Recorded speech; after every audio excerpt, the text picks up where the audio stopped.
Hi, everybody. All right, the electric issue. Let me guess. It's your favorite issue. Ever. My Your favorite issue. favorite issue, your favorite cover. You want to go first with your faves? Oh, sure. Okay. So you guys understand. First, let me give you a little rundown about where I am. So Pacific Northwest, we moved here recently because the weather's so nice. Huh. And now there's a heat dome. Uh, and it's so hot, like somewhere between 20 and 40 degrees higher than average every day. So people in this area in Bend don't have like most people don't have air conditioning. It's very hot. I'm sure some of you are experiencing that as well, but like 107, like what the heck? But right now I am in the garage attic. And so it's cooler up here, but I can't stand up full height. It's why it's dirty.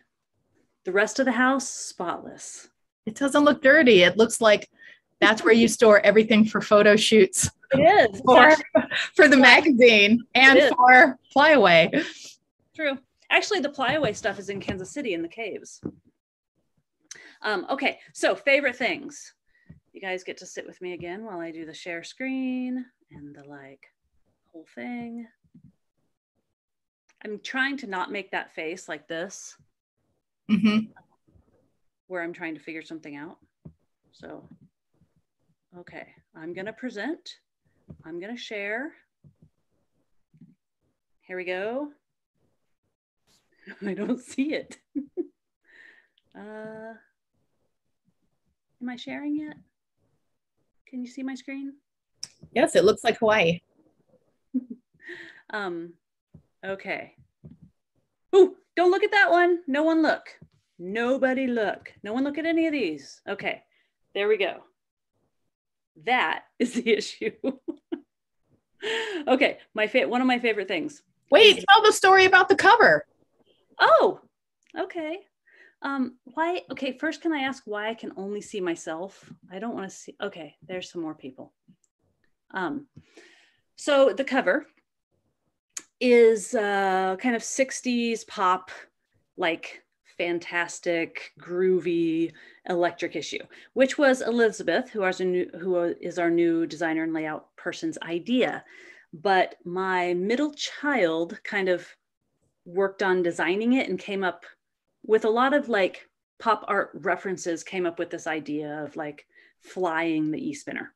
And so her and Elizabeth worked on it together. It's one of my favorites.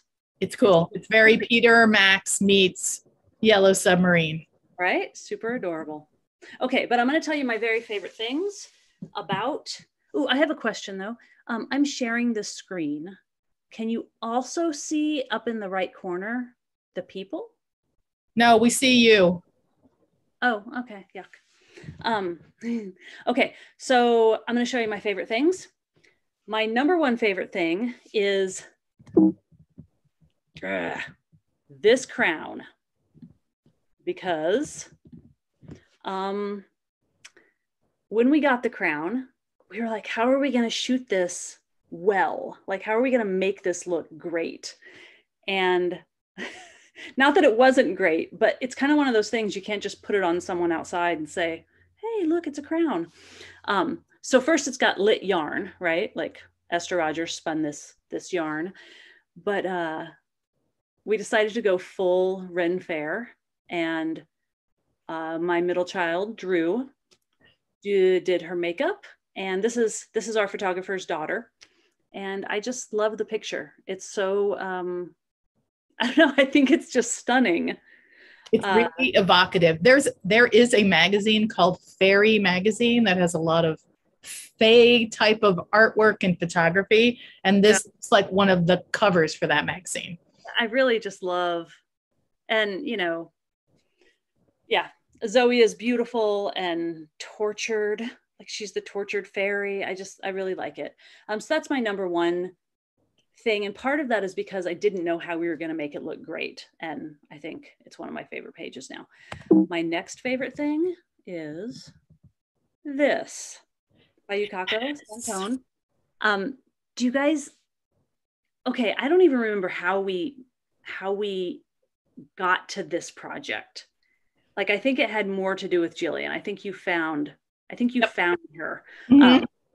And it's this beautiful felted, originally kind of scarf, but I thought it worked really well as a wall hanging. And it has these like felted windows through it. And I think that with the picture on the like kind of broken old brick wall is very, these are the pictures that kind of do something for me.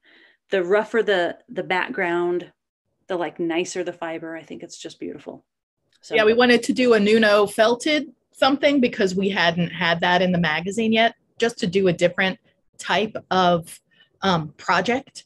And it went with, I think, Emily's bats or some of Emily's electric color blending article. And she took her own photos, her own process photos, and they're just like, she did a great job. Sometimes we don't get photos that are like the print quality, like they're just too small of a file, and she did a really nice job. So I love this one. This one by Susan Fricks, but is a beautiful scarf. But what I wanted to show you, my next favorite thing about this issue is that we came up with this new way. Okay, so when you have a project and it all makes sense in your head, and I know how the magazine works, but we realize that maybe it's not super obvious to like the layperson just reading through it, how the articles are connected to each other. And so we often have like a prep it, a spin it, and like a weave it that are all connected, that like one person preps the fiber, then someone spins that prepped fiber, and that spun fiber then is used in the project. And so we wanted to make sure that that was easy to tell. So we started putting these little dots up here. Can you see my, yes. Okay. So if a project is part of a series, it now has these little dots that say S and W. I'll show you another one, but this means this one is the spin it, but it has a weave it with it. And so this one over here is the weave it, which I think is brilliant. It's one of those things where I think it's brilliant, but maybe nobody else will ever get it. But I love it. This one, again, this has two prep its, a spin it, and a knit it. And so the prep it dot is here, the prep it dot is here, and then the spin it and the knit it, right? That's awesome. That's my one of my favorite things about this issue is that we just implemented that to try to make it. Oh, that was you and Elizabeth, right? That came up with that? Yeah. And honestly, Elizabeth came up with I came up with, hey, I think we need to denote this. Attach them somehow. Yeah. Yes. And so I came up with hey, I think we need to do this. Can you work on it? And then she came up with the way that it actually works, which I think is great. And, we're always trying to make the magazine more readable, more accessible, more easily understandable. And I have a tendency to take that way too far sometimes. So everyone always like reels me back in, but I like this one a lot. And the other thing we put up is this little YouTube sheep. You guys see the little YouTube sheep? It is at the end of articles that also have a YouTube video that accompanies them.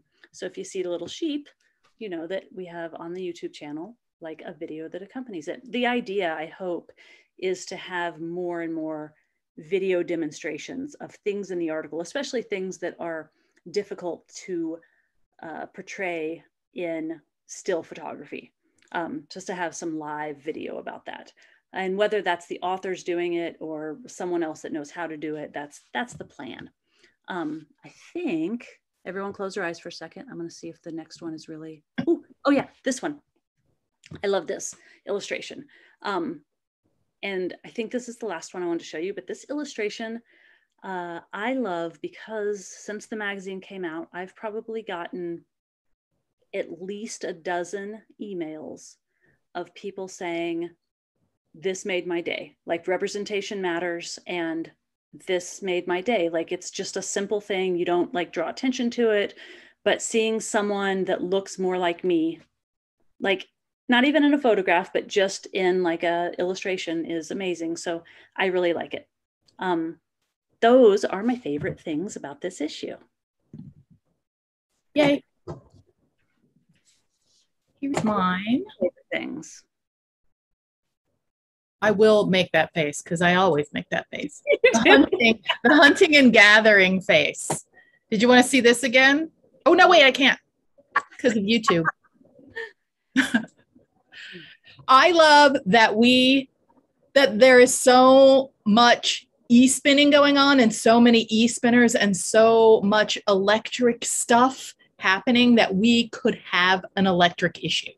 That just blows my mind. I mean, I've been spinning for 20 some years, and the fact that we can have a whole issue that's mostly about e-spinners is outstanding to me. You too. Yes.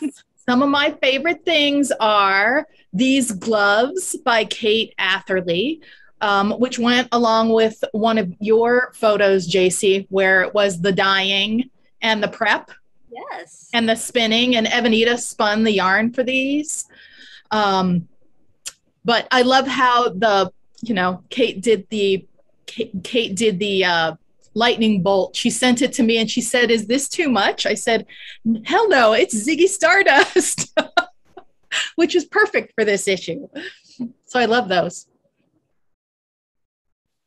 And then Esther's lit yarn, which went with the crown. I have never spun a yarn with lights, and I cannot wait to do it. It always seemed super fiddly, but Esther's method looks really, really easy. And I even have a box of tiny little lights that I can use. So I'm gonna do that. And I have a magpie to spin them on. I just realized it's magpie. Yes. And then Emily's blending electric colors and fibers. Just this picture, these two pictures made me so excited about getting my blending board out. I have a blending board, I use it sometimes, but reading Emily's article and looking at her photos just made me really, really excited to get it back out and to play with little bits and bright colors and interesting fibers that I haven't used. Of course, it made me shop some more for fibers, which I have plenty, but not the exact ones, right? Just wait. I'm going to interrupt and say, wait. Next week, I'm shooting, Bernadette and I are shooting the winter issue. The consistency issue? No, we just shot that one. Oh. Right? Heads and hands? Yes. Heads and hands. So we're shooting that, and there is some beautiful, Emily's article in that about carding these bats it's stunning. I can't wait to shoot it. I can't wait to spin it. I can't wait to, it's really beautiful. All right, keep going. Yay. I'm glad she's doing a lot of stuff for us. Me too. Then I wanted to, as always, thank the people who sent us stuff and stuff that we had for the magazine, and all the links for them will be on YouTube. Acreworks, the bobbins on here that are all the bright colors. Those are Acreworks bobbins. Oh, wait, let me ask something. Yes. Is that true? So the bobbins on the deadless wheels came with the deadless wheels. Are they acre bobbins or are they? No, they are deadless bobbins. Okay. So the only acre bobbin on there then is the one on the Hansen and the pink one on the Lazy Kate. But the other ones are the ones. True. Thank you. No problem. Becca, I'm surprised you didn't say something. No, yes, those are deadless bobbins. I apologize. But so the other bobbins are deadless bobbins, but we don't mention that because they come with the wheels and they're beautiful. They are. And the Acre Kate, that's right here, their travel Kate.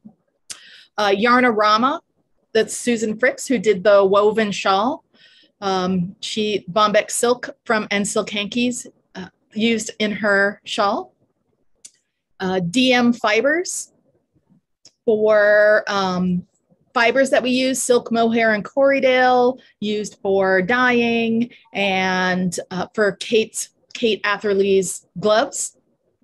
Clemis and Clemis for the electric carders in the electric carding article, and the blending board that was in Emily's article that's back here in the picture. Milky, is that how you say her name? I think it is. Milky's Fiber Arts. I just go to, the German that I've studied, and IE is pronounced E. So she sent in the sparkle for the sparkly yarn and the glow in the dark and conductive fibers used. Oh, right. In Terry's article. Yes. Is Terry in here? I don't think Terry's in here. Let me just say, Terry is one of the biggest overachievers I've ever met in my life. Samples, my goodness, like it's like a master study in whatever the article is on. Yes. I can never even, I could do a whole issue with just the samples she spins in. She is very thorough and organized. I very much appreciate Terry. Go on, sorry. Sure. She and Hansen Crafts, there's a Lazy Kate used in the Wind It article, which was hilarious, the one with the drill and doing electric winding. And Ashford hand cards. And then we had a ton of wheels. We had the Ashford E-spinner, the Hansen miniSpinner, and 1, 2, 3, how many Daedalus wheels? We had all of them, but the Starling, right? Not the Sparrow. So we had the Magpie, we had the Starling. Both of those are available now, the Starling 3. Then you also had the Starling XL, which is no longer for sale, and the Starling Mini, which is no longer for sale. It was replaced by the Sparrow. Is that right, Yeah. Becca and Dave? Did I get it right? Yeah. Yeah, the Sparrow is the smallest model now. The Starling V3 is available in the Magpie. Excellent. Yes. I put them all in there because we use them all and I love them all. And yes, but I did not, at this point, I did not have the Starling. No. The Sparrow. We didn't have the Sparrow. We used them a lot. Yes. Yes. Yeah, okay. All right. Are you ready to spin? I'm ready. I'm always ready to spin. We're going to spin on side by side. Are we? I have to admit, guys, I'm a little scattery today. So Jillian's just going to tell me what to do. All right. We have to see you on the wheel. Hansen sent us the Pro. Jacey and I both have had the Classic forever. Forever. I don't think I had the version 1. I had the version 2. I have the version 1. But the Hansen sent us the Pro to try out. And honestly, guys, this is the first time I'm trying it. So like you, Jillian can attest that before you guys came in, I was frantically looking for all of the chords, trying to figure out But you got it set up quickly because all the chords for the Hansens are interchangeable. Yeah. They are. And it looks just like, but all the Hansens look about the same. Yeah. And different woods, right? But they're all the same, shape. Yeah. You know a Hansen when you see it. Yes. Wait, did I get a different color? Is ours the same wood? Mine seems darker than yours. Is it? We both got, what did I do? We both got Maple. Yep. You have the cool professional over yourself camera, and I have I'm squatting in my attic. You're fine. In an unfinished room. This is how a professional acts. So I've been teaching all through the pandemic. That's why I have this camera. Okay. How can I make mine more seeable? So one of the big differences between this wheel and my regular Hansen, the first Hansen, is how much torque it has. The first thing I did was set it up exactly with the same, the same part on the clock, because the wheel that twists, I think of it as a clock with 12 straight up. So I set it exactly in the spot where I always spin on my Classic, and I instantly had wire. So the amount of power and the amount of torque I guess, the amount of how powerful the twist is significantly different than the original Hansen. But it's still really easy to use. It just took me a long time to get, a bit of time to get used to it. I spun a few braids of very ugly wiry yarn. Let me look at what you're doing here. All right, so you are doing kind of a little. But I'm just doing a forward because I don't have a lot. I have the camera, but it doesn't give me a lot of space to spin to show how I'm spinning. I used to get requests wondering why in pictures I spun so close to the orifice. Like I used to get. Oh, because you get it in the shot. People ask me that in classes a lot. Jonathan Bosworth. I remember the first time I talked to him on the phone, he was like, I just have a question to ask you. Do you always spin so close to the orifice? No. Just looks good. It is really hard whenever we have like long draw shots to take. It is a hard shot to take, like to figure out how to get everything in. So if you need one of those diving video cameras to come swoop around you in a circle, a drone, you need a drone. Ply needs a drone camera. So the controls on this Hansen are the same as the classic. This is for the amount of twist is a knob. This tiny button here turns it on and off. And also when you hold it, it switches the direction for S or Z. This plugs in the power. It comes with a foot pedal.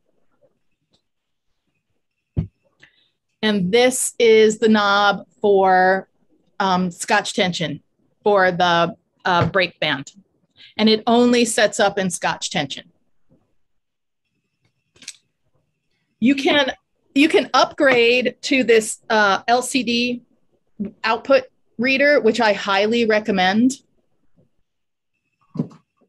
because it would tells you the direction, the mode that you're on, either the tap on, tap off mode or dead man mode. If you take your finger away from the button, then it turns off. It tells you your revolutions per minute and the percentage of power you're using. And it will also tell you when if your wheel's not working right, it will give you a message on here as to what's happening. I don't have that. You don't.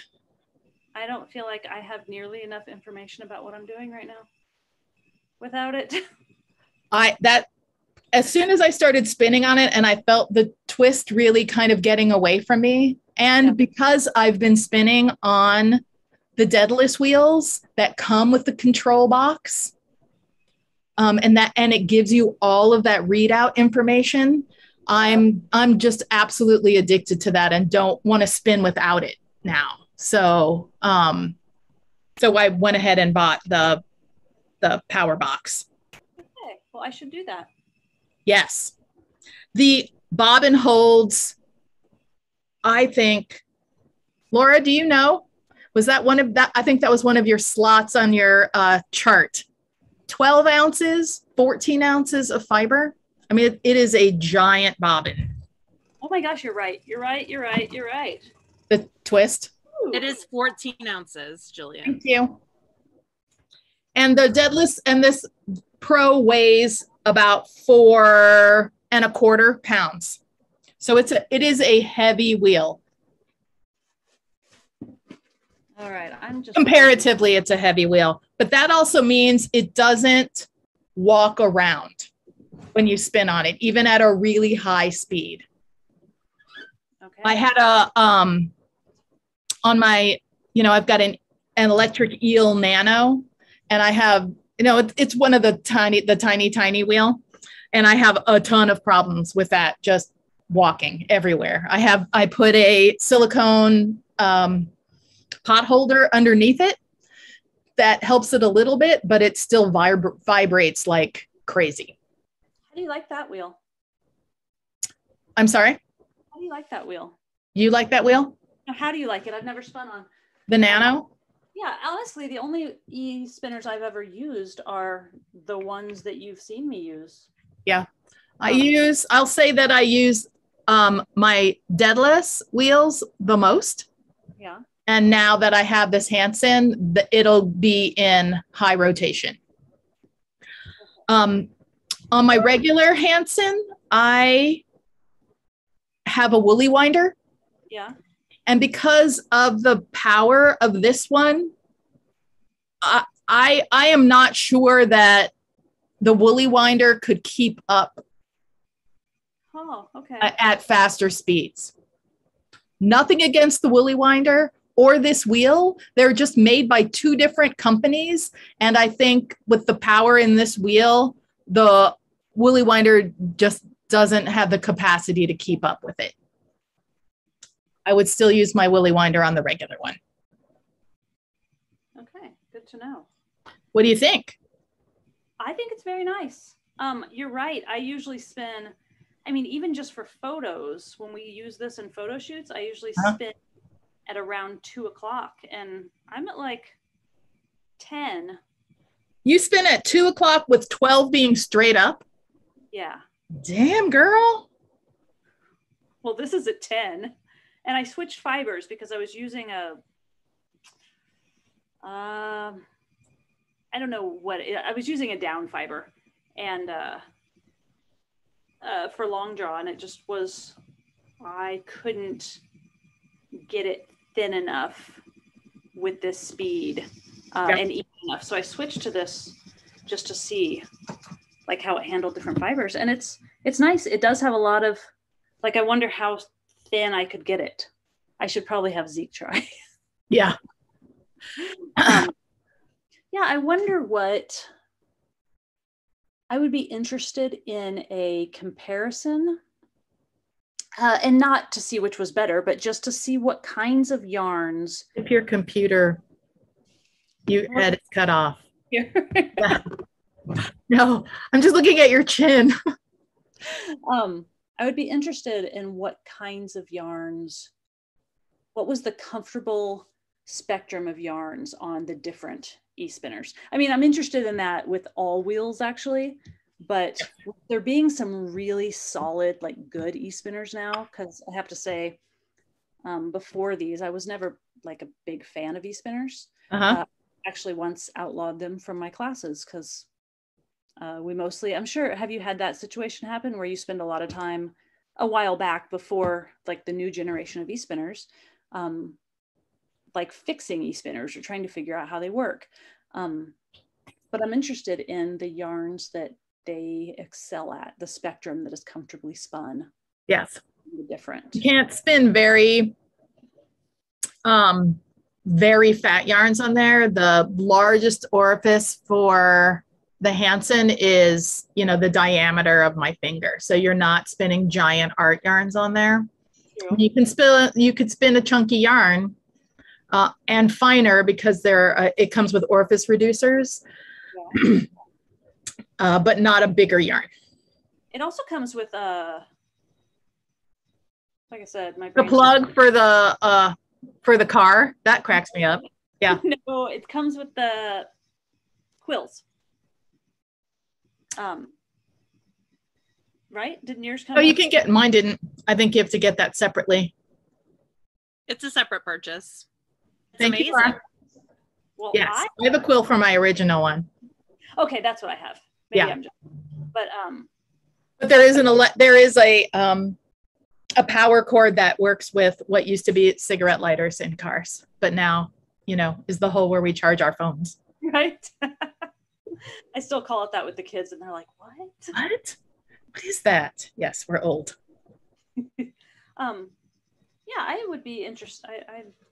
I'm going very thin, and then I was going to try thick and see how thick I could get on it. But yeah, I like it. I think, do you oil it at all? I put oil on the shaft when I switch my bobbins. I do that almost on every wheel. Yeah. Becca and Dave don't faint. It's just habit. I feel a little bit like we're doing a bit. Yeah. So a long time ago, I lived in Baltimore, and Uni, what was her last name? Gang. Yes. Yeah. Was in my spinning group, and she would spin beautiful yarn. Like, she was a great spinner. She, like, sometimes at spinning meetup, she would sit next to me and she would spin this beautiful, even, consistent yarn. And then much later, she was the student in a how to spin video with Maggie Casey. Yes. And I swear I watched it and I'm just like, because Uni would be like, so yarn is just fiber with twist? And Maggie would be like, yes. And I know that video. And then she'd be like, go ahead, give it a try. And Uni would be like, okay, I'm going to try. And then she would like spin this perfect yarn. And it was like, people that watch that are going to think like, I'm terrible. Like, I can't spin like perfect yarn right away. I get a question. I have a tip, a general e-spinning tip. Yes. That I don't think made it into the magazine because I probably didn't send it in. I get people who like to count treadles with their treadle wheels, and then they get an electric wheel and there are no treadles to count, especially if they're spinning fast. Some people I've seen put colored tape on like part of the flyer and they try to count it as it goes by, and that quickly, dissolves into disaster as you go faster. But I use a metronome app, and I set it to the speed that I want to count to. And I just put it beside me. And even when I'm watching TV, it's kind of this just little annoying noise, like I would be counting treadles in the back of my head. It worked really well for me.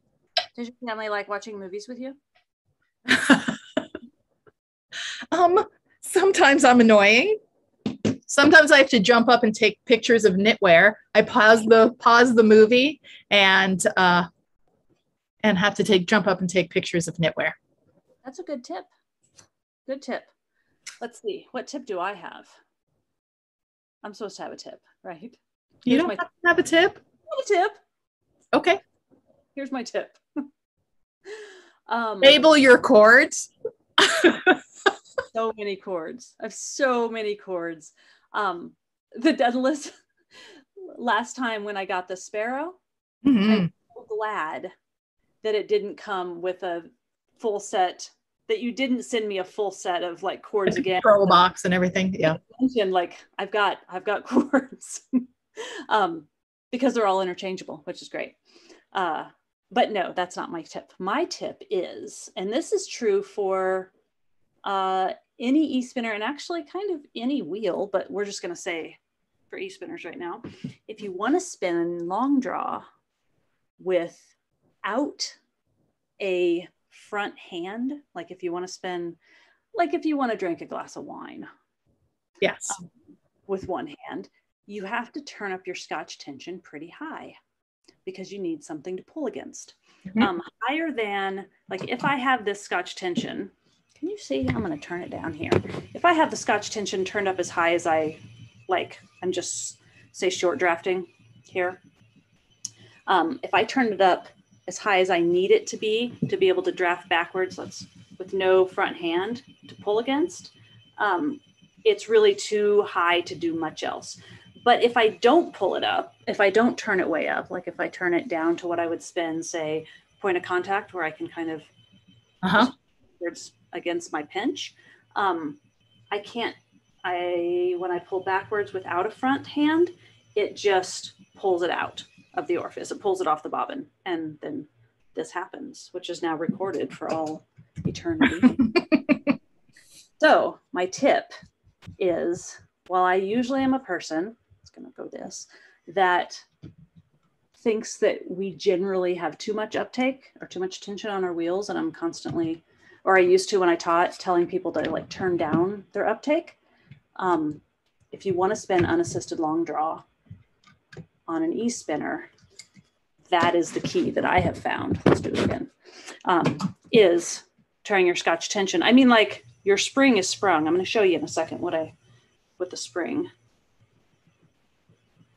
I forget how much I like To teaching. spin? Yeah, and like explaining what I'm doing, because spinning has always made so much sense to me. So here I'm just like point of contact, pinch, pull back, right, release.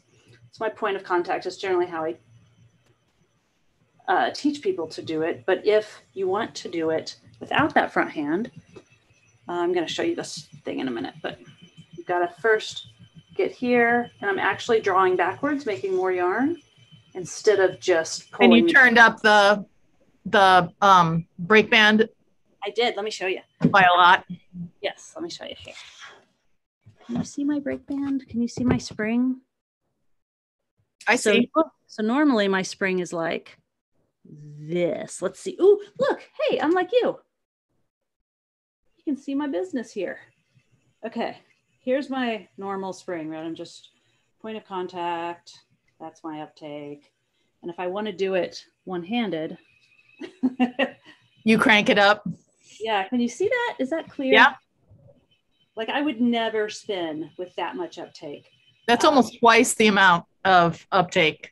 And if I would spin, like generally spin with that much, then I would essentially have to grip my yarn so hard, or my fiber so hard to keep it from being pulled in, that I would lose control of the yarn that I was spinning. I would no longer be able to like fine tune it, change the diameter, make it this or that.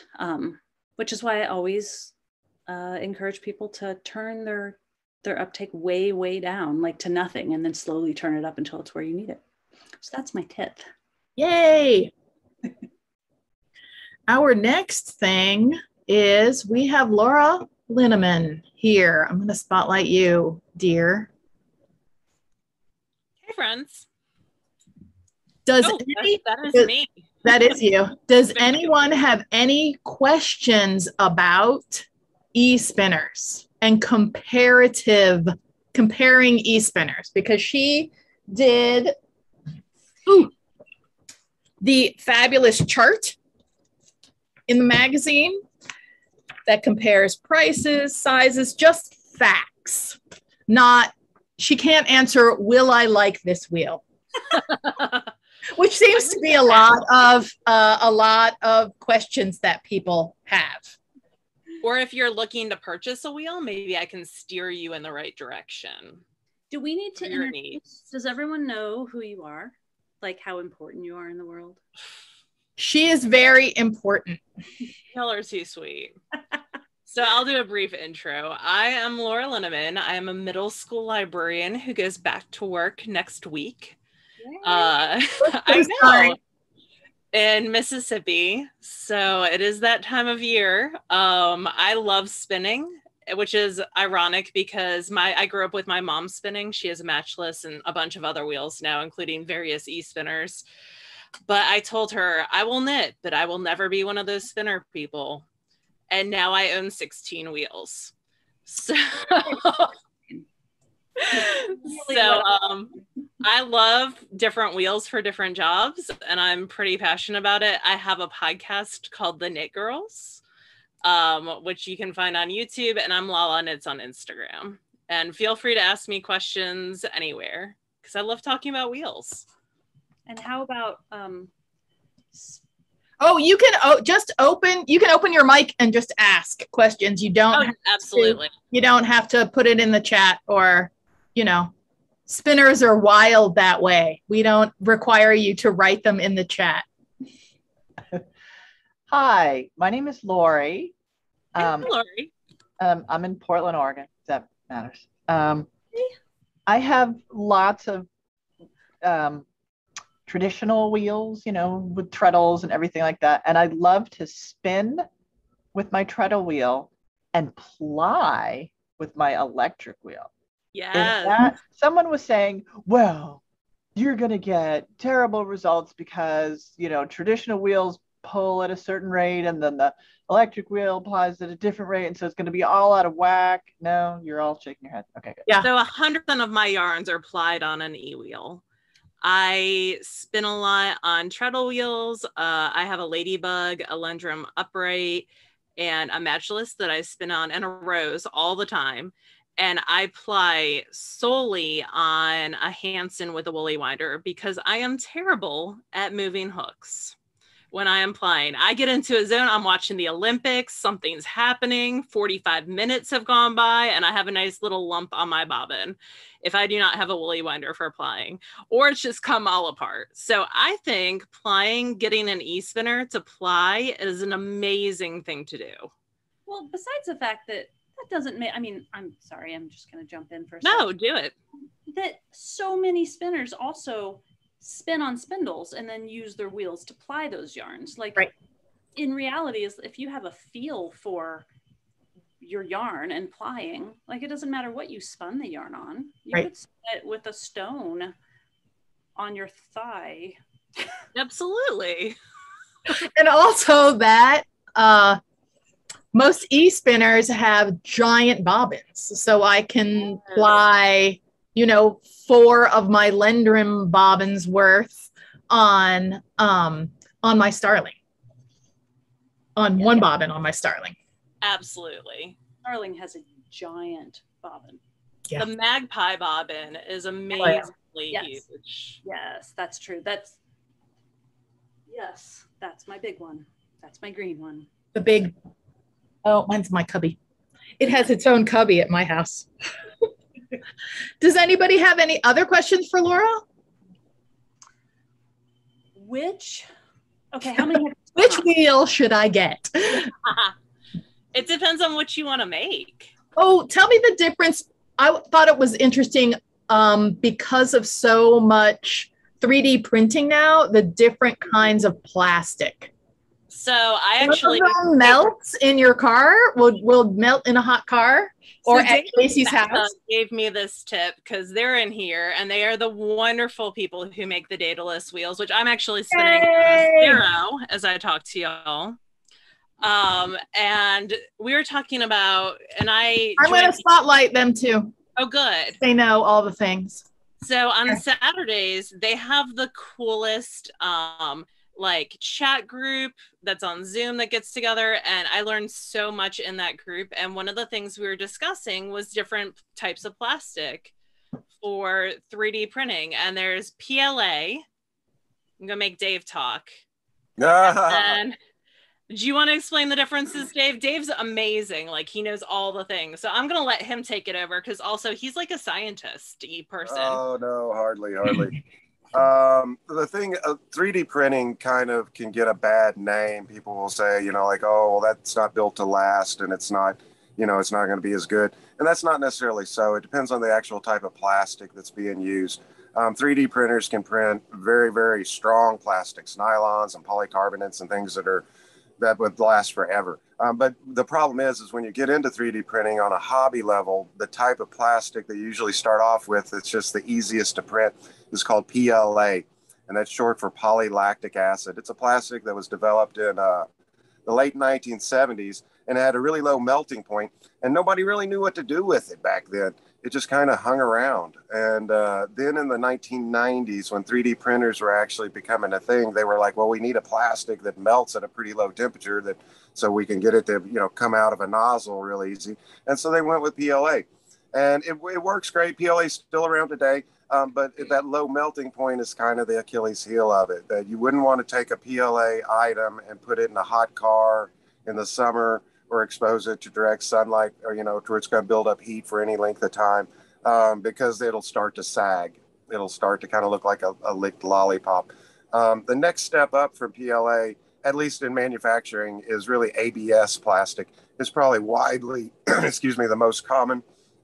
Everything in your car, all the little plastic buttons and the air dam in front, everything inside and outside of your car that's plastic is typically an ABS plastic.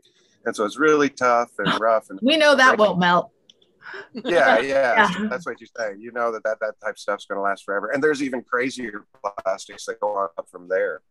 So yeah, all of the Daedalus wheels, we use all ABS plastic and, you know, carbon fiber and stainless, linear guide rods, bearings, stainless, everything. So I've seen some startups, at least people like building their own e-spinner, or, hey, here's a Kickstarter and here's my design.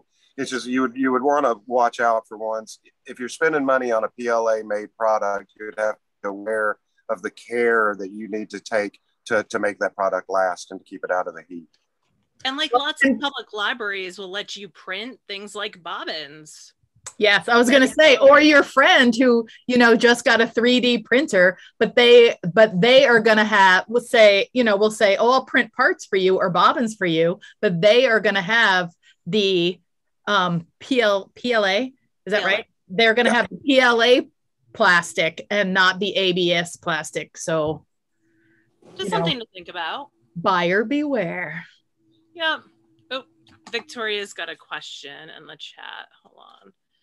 I got it. Just curious, what safety precautions do you need to take to keep yourself safe from plastic fumes when you're making the wheels? Ooh, that's a great question. Is it enclosed? I can take a stab at it. PLA is actually non-toxic and it smells kind of sweet like caramel, so it actually makes me hungry. But I don't print. I don't print with PLA very often at all. I do little hobby things and trinkets, but nothing for work related. There's been a lot of argument about ABS and about its toxicity. And you can, in the scientific world, in engineering world, you would refer to something called an MSDS, which is a material safety data sheet. And it has to do with all different stuff.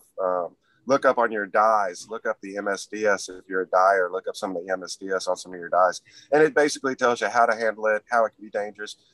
ABS, when it's printing, at the heats that it's printing, the fumes that are giving off are typically a particulate type of matter. And the toxicity is in a category of eye irritation. So in other words, if you're exposed to it for a long amount of time, the worst that can happen is that your eyes may become a little irritated or scratchy. Personally, I've never encountered that. I've had some people that have been in my print rooms that felt like their eyes, that they wanted to rub their eyes. If you go into a room where a candle's burning and your eyes start to itch, then it's the exact same thing. It's a particulate matter that's getting in your eyes. But as far as people will extrapolate this and say, oh, it can cause cancer, or it can, if you burn it, and there's just no data to support any of that. So, yeah, I mean, but the enclosures are ventilated. Everything's kind of piped out. The print farm makes a lot of heat, and you got to control that heat. And so you pipe that all outside, and you bring in fresh air, but you're trying to maintain a certain heat level in the room. And so we try to make sure we have a negative pressure situation in the print farm so that any fumes or anything won't necessarily get out to the rest of the building. Thanks, Dave. And are the eel wheels really made of nylon, Laura? The 6s. So the 6s and the Nano is ABS 3D printed, I believe. So the 6 is the newest wheel. It's this one. And Lori wanted to know, how does nylon compare to ABS? Does it melt? Actually, it's really right in that category. PLA, the temperature that we print it at, and the temperature, what they call like sag transition and glass transition, are different steps as the temperature goes up in plastic and what happens to the plastic. ABS is kind of up there in that 250, 260 degrees Celsius range that they print at. Nylons kind of come in that same range from about 260 to about 300 Celsius. And so basically nylon and ABS are both very, very tough plastics, but kind of in different ways. Like there's different categories as far as torsional strength and how brittle it is, abrasion resistance, all different types of categories. And nylon's definitely right up there with ABS. When you say nylon, there's a lot of different types of nylons and nylon amalgams. So it's probably not necessarily a pure nylon, but it's got some other things mixed in with it. But yeah, it's tough. Don't leave it in a hot car. Oh, no, you can leave nylon in a hot car. It's exactly like this. Yeah, they're tough. They're tough. Don't leave. Well, yeah, you can leave your Mini too, because it's also ABS. Yes. And that's something that both Maurice at Eel no, that's not the name of the company. What's the name of the Eel company? Dreaming Robots. Dreaming Robots. That's right. And Dave and Becca both are constantly improving wheels that they already have and parts for the wheels that they already have. I am forever impressed by that. I mean, can I talk about your new bobbins? Your new bobbin ends? I have. Look so Daedalus, yeah, look, they added aluminum to the ends of their bobbins. Because of James. Because of friction buildup and heat buildup. So to make their bobbins last longer and not have that be an effect. And it looks so cool. It does look really, really nice on the wheels. So. Yeah, what it is it's just a simple matter, like a friction brake drum. I was up against this for forever. Everybody else is doing just plastic ABS drums, basically on the ends of the bobbins, and a lot still are. And if the speed isn't necessarily high enough, you don't really notice a problem.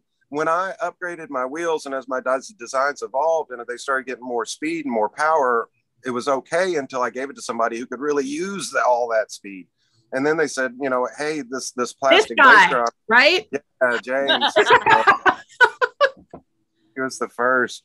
And so, you know, it's like I upgraded one part of the wheel and it showed a flaw or a weakness in another part of the wheel. And so I really started thinking about the job of a brake drum. I'm like, well, it's just like a brake rotor on your car, man. It's a friction device that, you know, you apply friction to it and it slows it down. And it's necessarily going to generate heat. Now, how much heat does it generate? Well, that depends on the job you're doing. If you're doing a high-speed plying job, you've got a lot of speed and a lot of tension, a lot of take-up. And so those two factors together kind of give you exponentially more heat. And I had just pushed beyond the threshold that a plastic drum would allow. And so I just scrapped it and said, well, what's the absolute best material for a brake drum as far as shedding heat? And it's 6061 aluminum. And so I have those brake drums CNC produced for me. They're bead blasted, they're hand polished, and 6061 aluminum sheds heat better than just about any other metal that exists. And so I'm super, super proud of this advancement. That means that if you're going to like a production quality, when people say I'm a production spinner, that means they spin for 8 hours or 10 hours or 12 hours a day with the wheel at 100% speed because they're skilled, they can draft and they can feed it that way. And that That's may be neat, how right? Right. And so your production spinners are going to be the ones that are going to really be able to appreciate this type of stuff because that drum's not going to heat up as they use it. I actually have a little impeller inside the aluminum drum. I don't know if it'll show. But basically, the job of that impeller is to fan air out against the inside of the aluminum drum as it's spinning. So as you spin faster, it actually cools itself even better. So it's a really, really nice relationship to have an air-cooled aluminum drum. James had it running 100% for hours and could stop it and reach up and touch the drum and it would be room temperature. So honestly, I'm as excited about this one component as I am about just about anything on my wheels. That's awesome. You guys are awesome. Yeah.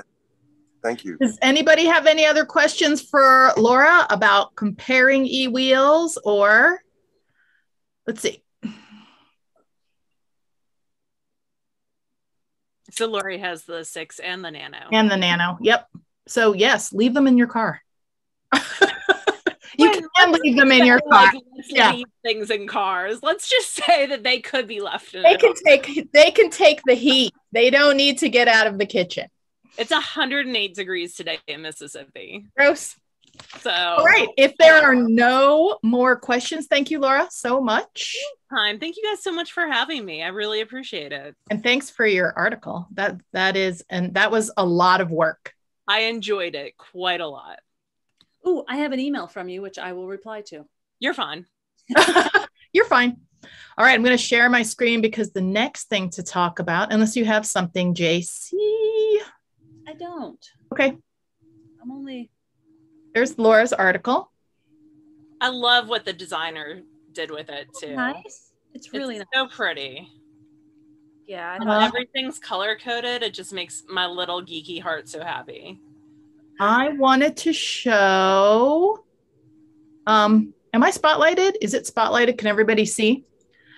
I wanted to say that these are the two videos that are on our YouTube channel for this issue.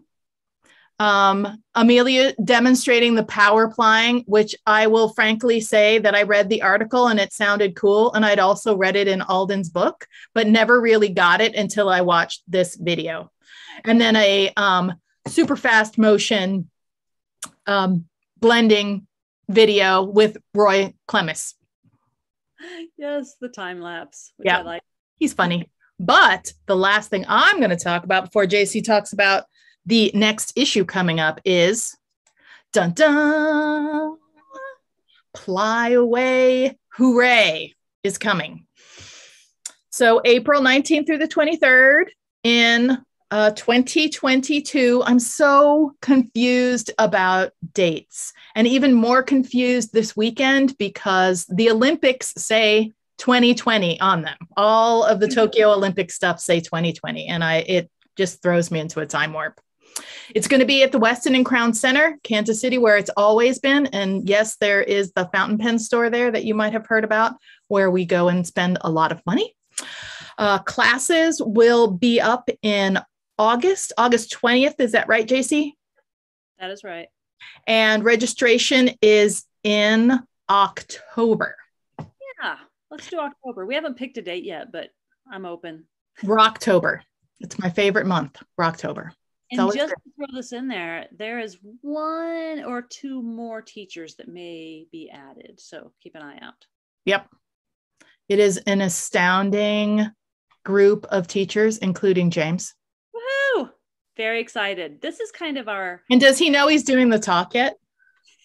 Yes, but we had this hilarious exchange on an email about it because, well, yes, I was talking about the talk on at PLYAway, and I think James thought I was talking about the talk in the vlog, maybe, and it was miscommunication. He did not know that I was talking. I had no idea what you were talking about, but I just thought I'd just be like, yeah, I'm just going to go with this because, like, you know, it'll be something. You know, I'll just go and say yes because that's fine either way, regardless of when it is. You know. You get to stand up in front of 200 or 300 people while we eat dessert and tell us wonderful things about spinning. Oh, great. You tell me that now. No pressure. You already said yes. So you said yes, and we'll save dessert for you too. Oh, thanks. That makes it all worthwhile. I get dessert. Yay. It does. It's good. We'll be there. We'll all be there to hold your hand. And spinners are remarkably nice. Oh, it's so much fun. And yeah, we love to hear everybody talking. Do we want to do a little tease about classes? Do we want to say any classes? Well, there are some classes, of course, since 2020 got canceled. We held over a lot of the teachers and we held over some of the classes, not all of them. So there are some new classes, which should be exciting. Clearly, there's going to be some e-spinner classes. Yes. Judith is going to teach some e-spinning. James is going to teach some e-spinning. Yep. And well, yeah, you can give some teasers if you want. We're having acid dyeing this year instead of natural dyeing. We've had natural dyeing for the past 3 years, I think. Yep. So we're having acid dyeing classes this year. Hey, Peggy's doing that, right? Yeah. Yes. Peggy Donnie. Is that how you say her last name? I can read people's names and I'm the same with complicated words. I don't know how to pronounce them. Or avatars, people's like online yeah. Honestly, they're spinning terms too, where I'm like, I've never said this in my head. Right. Joan Roon is coming. Yes. She's going to teach. I'm sorry. I said Ronnie. No. She's teaching cotton, right? She's teaching cotton. She's not on the list yet. Okay. She actually wants to, I was going to talk to you privately. Okay. Sorry. And she is on the list, but she's not on the list. She's not on the website because I was going to talk to you about her face is on the website. No. Okay. I don't think it is. All right. Bring me back to it. Let's see.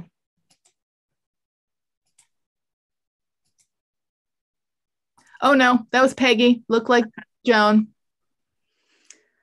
Peggy, I'm gonna, yeah. But she is, you know, I was gonna save that for a surprise, but all right. No, she is coming. But we need to talk about what classes we want, because some cotton, of course, that's what she does. Yeah. But I thought it might be nice to have her do some spindle, some cotton. Yes, spindle classes. And we have Bren Boone is going to teach a class on consistency. I wish I could take most of these classes. Maggie Casey's doing her 2-day class on fleece. every year I say this is the year I'm going to take some classes, and I have never taken a class there. But Yes, every year I think, sure. should I just tell Jacey I'm not going to teach this year? And then I imagine your response. Yes, right. Yeah, so I'm actually, how are you feeling about the pandemic with regards to next? I'm feeling really good. I'm feeling good enough that I think I ask you to have 16 people in my classes instead of 20, so a little more space. But I feel good enough about it that I'm teaching my spin and nosh classes. I'm going to have people eating in my class and sharing food. If I start to feel nervous about it, I might make everyone their own little cheese bento box. So, but I'm feeling good about it. I'm actually feeling pretty good. I think it should be under control.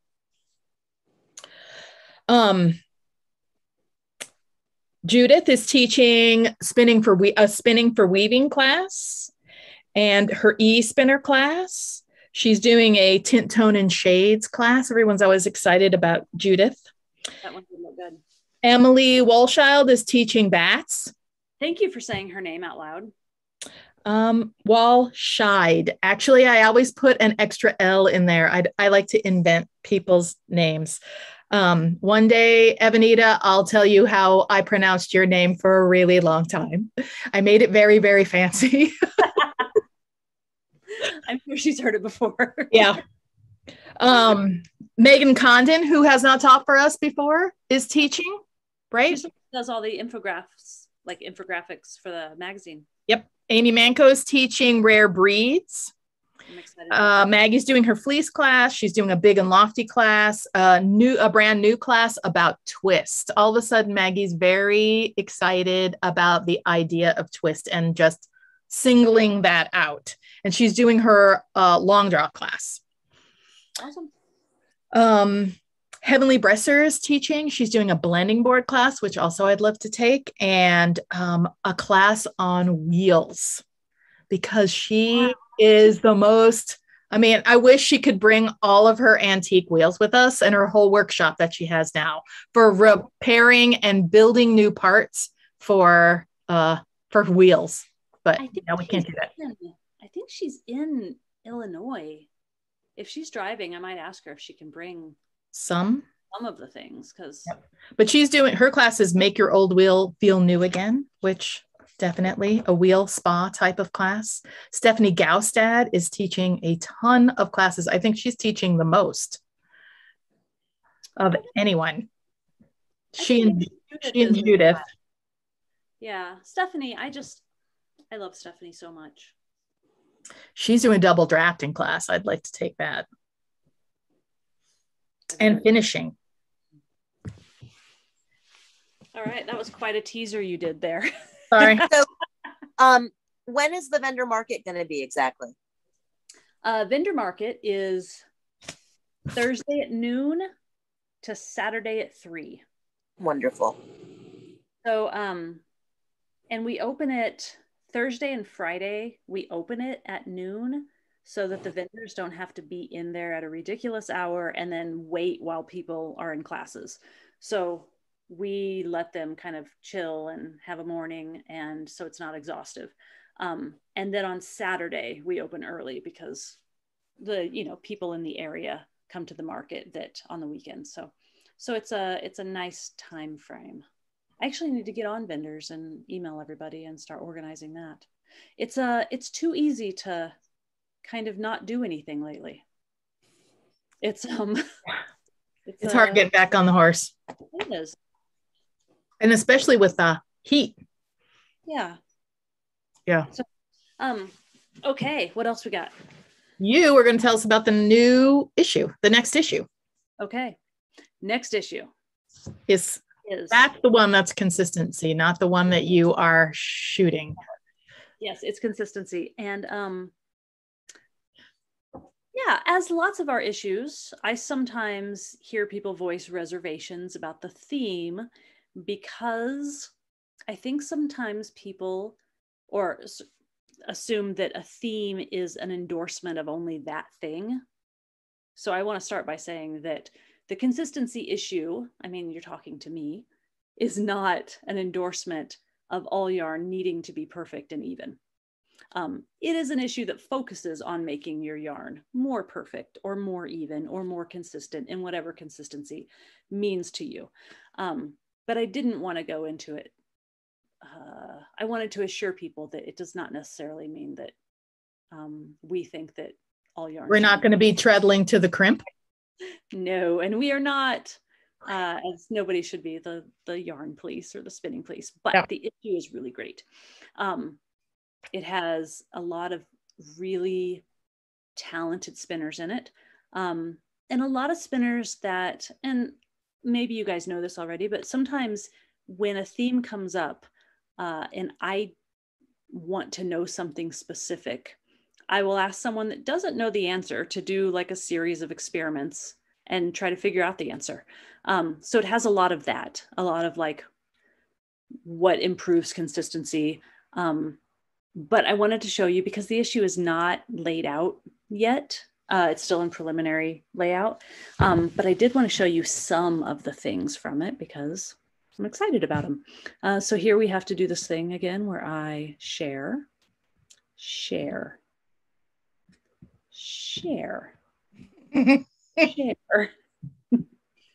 Tell me when you can see things. Your computer has to catch up. Yes, I'm so quick. Okay. Again, I love this. Then we're sharing. And it's blank. Oh, go back. Go back. There. Okay. Mostly I'm sharing projects because I don't know. I think they culminate. Usually the projects are the end of a series of different articles that culminate in it. So I think they're always striking. This sweater, which is beautiful, called the Almi sweater.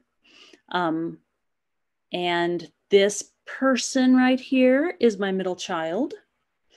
But it's a beautiful sweater. The spinning is amazing. In fact, the designer is Allison Green.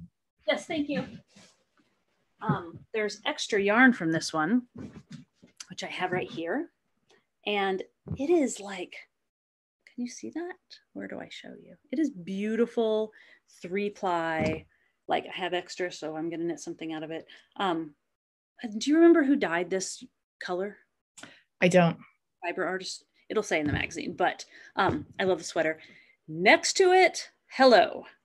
It's called Bowl to Bolt curtains, and I love them because they're cotton and they are all natural colors. So there's 3 or 4 different colors of cotton there, and I just think they're beautiful. And originally we were going to put them up like in a house. We're like, how are we going to take pictures of this? And I had them up in my laundry room for a little bit, but then we decided that outside on a stick was the way to go. So they're beautiful. Aren't they great? They're, yeah. I really love them. And the next thing. Thank you, Karen. What'd Karen say? Michelle Caston was the dyer. Oh, thanks. Also known as Evil Michelle. Yes, essential fiber. Look, Jacey wrote an article. Yay! Not that it's my favorite thing in the issue, but that I haven't written for the magazine in a while. And it's kind of exciting when I do. So I wrote an article for the magazine. There it is. It's all about texture and art yarns and making them consistent and tidy if you want to. So that is my article. Ooh, and this, look at that. Here, Sarah Sweat, who I'm always very excited when she writes for the magazine because I just like her view and her ideas. And so when she illustrates and writes for it, I'm really excited about that. And it's about keeping your craft. It's about consistency of craft in your life. And then of course, our person of interest for consistency is James. Which I am excited about too. Written by Evanita. Is that my last thing? That's my last thing. So I'm going to unshare and I'm going to keep talking about that for just a minute.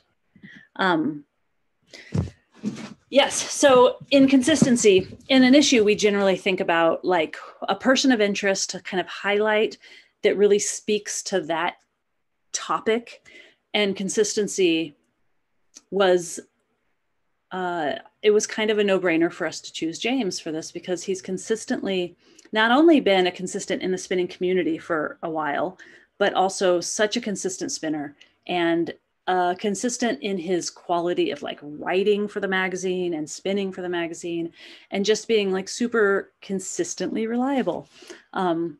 So it was nice to kind of focus on that for a minute, and then to have you come is very exciting. I'm looking at your tiny little picture right here, so I'm speaking just to you. You want me to make it big? No. Okay.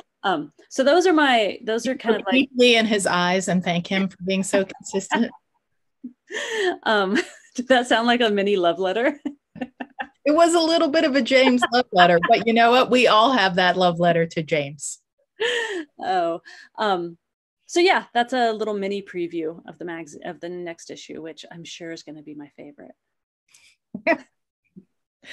We love it. I love it. We are on issue 30. What are we, issue 30? Oh, can you believe that? Yeah. And I do love it, working on it with every issue more. Me too. And I can say that about a lot of jobs that I've had. Yeah. And I think that if it ever gets to a point where I'm like, I haven't really liked the last few issues, then I'm going to need to find someone else to do my job, because I'm not doing a very good job. But yeah, it's fun to work on something that you continually like and you feel like progresses, like spinning in general. Yep. And I'm so glad that we get to do PLYAway again. Me too. That energy of being around spinners in person, I have missed. I love this, and I love teaching online, and I'm not going to stop doing stuff online, but there is nothing like sitting in a room with spinners, or also my favorite, the wild dash through the marketplace when you don't have a lot of time. The speed shopping and seeing everybody and hugging everybody. Yeah, I am so excited. I feel like it's just, and I know that everyone, and I feel like maybe the pandemic is just now kind of catching up to me, where I've been really busy and moving, and I feel like all of a sudden, like, I can really use some people. So yep. I'm really excited to see everybody and like all the teachers. And now I'm looking deep into your eyes. We're just going to lie in a giant puppy pile. All of us. Everyone's going to be hugging and touching. I think we should plan something that speaks to that idea. The coming back after a pandemic. I'm not sure what we should plan, but maybe we'll do a spin-in. We'll do something at the spin-in. Yeah. Yep. Okay. All right. All right. What else we got? Thank you all. Do you have any questions, comments, anything? No? All right. Thank you so much for coming. Did anything happen in the chat? I didn't have it open. I did. I was looking at it. Good. Dave, thank you for answering all the geeky questions for us. You're welcome. And Laura, thank you for fielding spinner questions. Oh, anytime. And if anyone thinks of something later, just give me a holler on Instagram. All right. Thanks. And we will see you next time. This will be up on YouTube in a day or two. All right. Bye, everybody. Bye.